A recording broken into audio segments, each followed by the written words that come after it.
Hello everyone. हमारा जो देखो संविधान जो है, कॉन्स्टिट्यूशन जो है, उससे कोई भी एग्जाम ले लो, आप कोई भी एग्जाम ले लो, उससे डायरेक्ट और इनडायरेक्ट बहुत सारे क्वेश्चन आते हैं।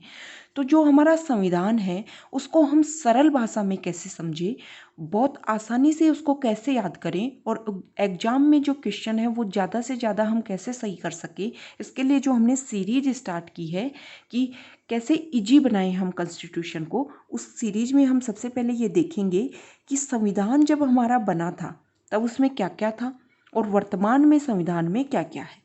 ठीक है, देखो, जब हमारा संविधान बना तो उस संविधान में एक प्रस्तावना थी। ठीक है, संविधान 22 भागों में बटा हुआ था और उसमें 395 अनुच्छेद थे। ठीक है, और 8 अनुसूची थी। अनुसूची क्या होती हैं? इन्हीं अनुच्छेदों में से, इन्हीं आर्टिकल्स में से कुछ आर्टिकल्स को खूब डिस्क्रिप्टिव रूप में, विस्तृत रूप में उनका वर्णन किया गया है, तो वो कहलाती है अनुसूची। ठीक है, वर्तमान में क्या है कि संविधान में एक प्रस्तावना है, 25 भाग है, 465 अनुच्छेद हैं और 12 अनुसूची है। ठीक है, देखो, संविधान में क्या किया गया कि जो भाग 7 है, जो भाग 7 है उसको क्या किया गया, 7वें संविधान संशोधन अधिनियम 1956 के द्वारा हटा दिया गया था। ठीक है, 42वां संविधान संशोधन हुआ 1976 में, उसके द्वारा 4th ए पार्ट और 14th ए पार्ट इसको जोड़ दिया गया। ठीक है, 4th ए पार्ट को और 14th ए पार्ट को जोड़ दिया गया। ठीक है, 74वां संविधान संशोधन हुआ, उसके द्वारा 9th ए को जोड़ दिया गया। ठीक है, और जो हमारा 97वां संविधान संशोधन हुआ 2011 में, उसके द्वारा 9th बी को जोड़ दिया गया। ठीक है, इस तरीके से क्या हुआ कि संविधान में एक भाग हटा दिया गया और 4 भाग जोड़ दिए गए। ठीक है, तो एक भाग हटाया तो 21 हो गए भाग, और फिर 4 भाग उसमें जोड़ दिए गए तो 25 भाग हो गए। ठीक है, तो वर्तमान में इस तरह प्रस्तावना है, 25 भाग है, 465 अनुच्छेद हैं और 12 अनुसूची है। बाद में 8 में 4 अनुसूची जोड़ दी गई और वर्तमान में 12 अनुसूची है। ठीक है, देखो, संविधान को अगर हम एक नज़र में देखना चाहें तो देखो, जो पहला भाग है उसमें हमारे संघ और उसके राज्य क्षेत्र के बारे में डिस्कस करते हैं, 1 से 4 अनुच्छेद इसमें आते हैं। दूसरा जो भाग है उसमें हम नागरिकता का अध्ययन करते हैं, 5 से 11 अनुच्छेद इसमें आते हैं।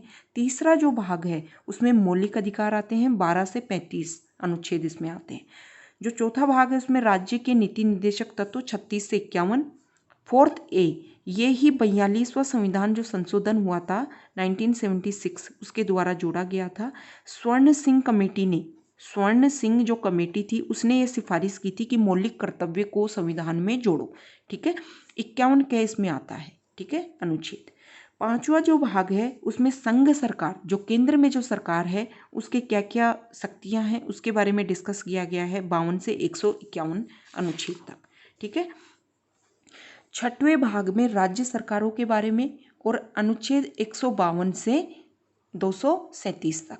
ठीक है, 7वें भाग में राज्यों से संबंधित पहली अनुसूची, इस भाग को 7वां जो संविधान संशोधन अधिनियम हुआ था 1956 में उसके द्वारा इसको निरस्त कर दिया गया।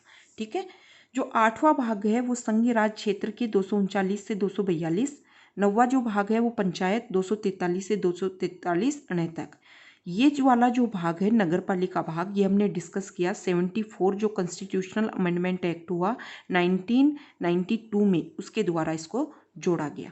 ठीक है, और ये वाला जो भाग है ये 97 कॉन्स्टिट्यूशनल अमेंडमेंट एक्ट 2011 में हुआ, उसके द्वारा इसको 9 जो भाग है उसको जोड़ा गया। ठीक है, अब देखो 10 में हम अनुसूचित और जनजातीय क्षेत्र के बारे में डिस्कस कर रहे हैं। 11वें में संघ और राज्यों के बीच संबंधों के बारे में। 12वें में वित्त संपत्ति संविदा के बारे में। 13वें में भारत का राज्य क्षेत्र के बारे में डिस्कस करेंगे।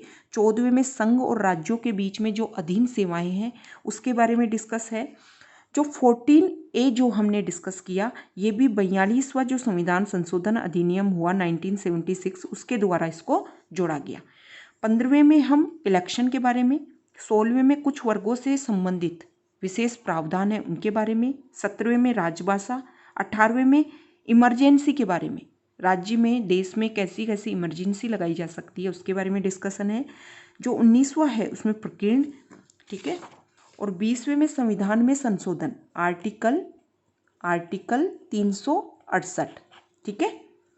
21वें में कुछ अस्थायी भाग है जिनमें चेंज किया जा सकता है, संक्रमणशील और विशेष उपबंध है उनके बारे में डिस्कशन है। 22वें में संक्षिप्त नाम है, प्रारंभ है, हिंदी में प्राधिकृत पाठ है और निरसन, इनके बारे में हम 22वें भाग में डिस्कस करते हैं। तो ये अगर हम देखें तो हमारा संविधान एक विस्तृत संविधान है, इसीलिए विश्व का सबसे विस्तृत दस्तावेज है भारत का संविधान, ठीक है। Okay, thank you.